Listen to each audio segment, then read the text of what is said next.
John Henry Newman was one of those scholars who have opened intellectual paths that guide people into the unknown.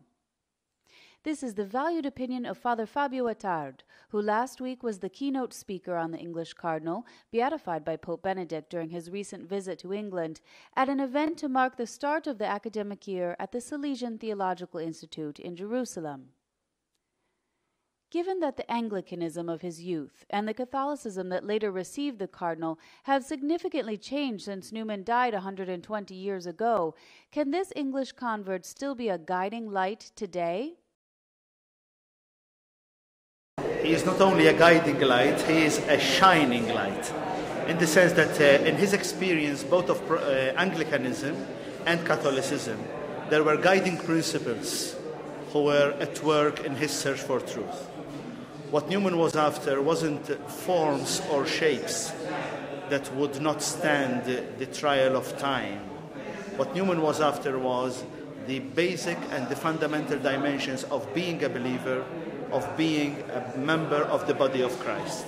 So basically what Newman did in his search for truth was, how could he, within the Anglican communion in the beginning, and later on within the Catholic Church, continue to search for that truth, of which he was after on an intellectual level, but it was an intellectual search which was a consequence of a heart which was after that relationship with God, which would then interpret it. The song entitled "Lead Me Kindly Light" was written by Newman when he was aboard a passenger ship engulfed by fog in the Mediterranean for a week. A Maltese Salesian priest, Father Mulè Stagno, adapted the words to new music for the occasion.